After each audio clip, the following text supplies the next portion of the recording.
त्यामुळे ती आम्ही हळूहळू करू ना. आता आम्ही रिअल काम करणार आहे, आता रीलवर पण काम करू. रील बहादर आहेत ना, जागा होती त्यावेळी तुमचा आमदार नव्हता, खासदार नव्हता. आज सगळे आहेत ना तुमचे, आज सगळे आहेत ना. आणि एवढं जोर मारून शेवटी आमचेच उधार घेतले ना उमेदवार पण. दोस्तों नमस्कार। दोस्तों चुनाव संपन्न हुए, अब बारी है महापौर चुनने की। महापौर का आरक्षण शोहरत अभी होना बाकी है। आरक्षण शोहरत जैसे होगा और वैसे ही जीत कर आई पार्टी अपने महापौर का चुनाव करेगी और फिर जनरल बॉडी सत्ताधारी पार्टी अपनी बॉडी कायम करेगी। लेकिन इसी बीच बाजार में कुछ ऐसी चर्चाएं चालू है कि ऑपरेशन लोटस की तैयारी में भारतीय जनता पार्टी दिख रही है। अब इन चर्चाओं में कितनी सच्चाई है या ये सिर्फ अफवाह है, ये तो कहना मुश्किल है। लेकिन इसी बात का सवाल पत्रकारों द्वारा वसई के पूर्व विधायक बहुजन विकास आघाड़ी के सर्वेसर्वा हितेंद्र ठाकुर से जब किया गया तो उन्होंने सीधे तौर पर भारतीय जनता पार्टी को टारगेट करते हुए उन्होंने इसका जवाब दिया। आप सभी को बता दें कि जीते हुए कैंडिडेट सब विरार हितेंद्र ठाकुर के ऑफिस कार्यालय पर मिलने गए। उसी समय वहां मौजूद पत्रकारों ने यह सवाल किया कि यहां पर ये नगर सेवक चुने हुए आपसे मिलने आए हैं, लेकिन ऐसी चर्चाएं शुरू है कि भाजपा यहां पर ऑपरेशन लोटस की तैयारी में लगी है, तो उस पर आपका क्या कहना है। तो उन्होंने सीधे तौर पर जवाब दिया कि जनता ने भारतीय जनता पार्टी को अपनी जगह दिखाई है, इसके बाद भी अगर वो इस तरह से करेगी तो उसका जनता उनको मुंह तोड़ जवाब देगी। हितेंद्र ठाकुर ने क्या कुछ कहा वो आप आगे सुनेंगे। साथ ही साथ 5 सालों में अब उनकी सत्ता क्या कुछ करेगी इस पर भी उन्होंने बात की। भारतीय जनता पार्टी पर बीच बीच में जब सवाल किए गए तो उन्होंने भारतीय जनता पार्टी पर तंज भी कसे। उन्होंने रील और रियल वर्क दोनों की बात भी कही कि हम रियल वर्क करते हैं, अब रील भी करेंगे। तो ऐसा काफी कुछ कहा। 5 मिनट का उनका ये बयान है और अभी की परिस्थिति के हिसाब से बेहद इंपॉर्टेंट, इनका बहुत महत्वपूर्ण ये बयान कहा जा सकता है। तो वीडियो में आगे देखिए क्या कुछ कहा हितेंद्र ठाकुर ने। फिलहाल इस वीडियो में इतना ही।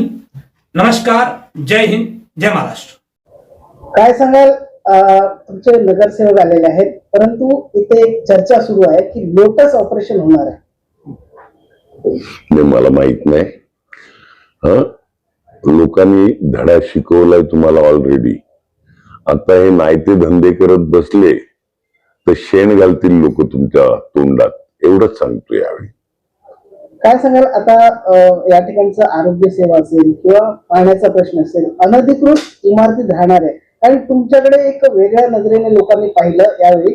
कारण ज्यावेळी विधानसभेच्या निवडणुका झाला त्यावेळी तुमच्या इमारती पाडणार नाही सांगून नंतर त्या पाडल्या गेल्या, त्याच्यामुळे तुमची जनतेने निवड केली आहे का, काय सांगाल? नाही, ते खोटं बोलतात हे तर लोकांना कळलंच आहे। लोकांनी 1.5 वर्षात बघितलं काय दिवे लावल्यात। 35 वर्षाचे आरोप करणारे सगळी कामं, पाणी 6 MLD तर 420 MLD म्हणजे किती झालं, 42 कोटी 60 लाखाचं। आम्ही जी पास करून ठेवल्यात जून 8ला 24 मध्ये, त्या कामाची साधी टेंडर नाही काढता आली। MMRDA हॉस्पिटल पास करून घेतलं, 25 कोटीचा चेक आला, त्याचं साधं टेंडर नाही काढता आलं। महानगरपालिकेत पैसे जमा आहेत 10 जुलै 24ला, 2 वर्ष 1.5 वर्षापूर्वी। टेंडर नाही, लोकांना हे बघितलं आणि हे खोटं बोलतात। सप्ता आणा भाका घेतलेला तिकडे, तुमची बिल्डिंग तुटून देणार नाही। माझ्या कारकिर्दीत कधी झालेलं आहे का? लोकांना ते पण कळते, त्यामुळे विषयच नाही। आम्ही एक तर तुम्ही अनधिकृत बांधकाम होऊन देऊ नये, ते प्रशासनाचं काम आहे। आणि जी गरीब लोक तिकडे राहायला येतात त्यांना बेघर करणं हे चुकीचं आहे। तुम्ही बांधकामच होऊन देऊ नका ना का, तर लोक जातील लिगल मध्ये, तर ते कंट्रोल करू आम्ही आणि यांना दिलासा देऊ। माडामधून जो रिडेव्हलपमेंट किंवा हाऊसिंगचं झालेलं ती कामं आम्ही घेऊ. लोखंडे साहेब माडाचे सीईओ असताना जे पास करून घेतलेलं ती कामं आम्ही मार्गी लावू. स्वतःच सेल्फ रिडेव्हलप करायचं असेल 30-40-50 वर्षापूर्वीची इमारत तर ठाणे जिल्हा बँकेतून काही सोसायटीना आम्ही ऑलरेडी दिलेलं आहे लोन ठाणे जिल्हा बँकेतून का त्यांनी स्वतः डेव्हलप करावी आणि त्या सोसायटीने रिपेमेंट करावं ते करू आम्ही. आपण राजन नाईकने हे देखील सांगितलंय का आम्ही एक जागेवरून 44 जागाला आलो म्हणून आम्हाला लोकांनी नाकारला नाही. नाही ना, मी कुठे काय बोललो, पण त्यावेळी एक जागा होती, त्यावेळी तुमचा आमदार नव्हता, खासदार नव्हता. आज सगळे आहेत ना तुमचे, आज सगळे आहेत ना. आणि एवढं जोर मारून शेवटी आमचेच उधार घेतले ना उमेदवार तर आमचेच उधार घेतले ना. पश्चिम किनारपट्टीवरती वसईमध्ये आपण बघितलं तर तुम्ही भाजपाला एंट्री पण दिली नाही, तर ते गणित तुम्ही कसं जोडवलं? अहो, ज्यावेळी 109 आमचे उमेदवार निवडून आलेले त्यावेळी नायगाव खाडी टू वैतरणा खाडी ह्याच्यात पश्चिमेतली एकही सीट, पश्चिम पट्टा नाही तर पश्चिमेची एकही सीट हरलो नव्हतो आम्ही. ज्या हरलो 6 सीट त्या वालीव, गोखिवरा आणि चोपारामध्ये हरलेलो. तर हा आमचा गडच आहे. हा गैरसमज आहे तुमचा काय यावेळी दिलं. गेल्या वेळीच्या बघा ना सीट, भाईंदर खाडी ते वैतरणा खाडी सगळ्या आमच्या सीट होत्या पश्चिमेला. नालासोपारामध्ये मोठ्या प्रमाणामध्ये उत्तर भारतीय आणि परप्रांतीय लोक राहतात आणि ते बहुतांश कमळच्या बाजूने असतात. त्याचा फटका बसताना दिसतो आपल्याला. बसतो ना, बरोबर आहे. सिटीमध्ये पण आपण बघितलं की खूप कमळाला मानणारे वर्ग तिकडे आले. बरोबर आहे. आव्हान असणार का भविष्यामध्ये? नाही, आव्हानं सगळीच येतात. शेवटी काय होते, नवीन आलेल्या लोकांना आम्ही केलेली कामं लक्षात नसतात, माहीत नसतात. तर त्यामुळे ती आम्ही हळूहळू करू ना. आता आम्ही रिअल काम करणार आहे, आता रीलवर पण काम करू. रील बहादर आहेत ना. 7 वर्ष प्रशासकीय राजवट होती, आता आपली सत्ता आलेली आहे, काय नक्की बदल दिसेल?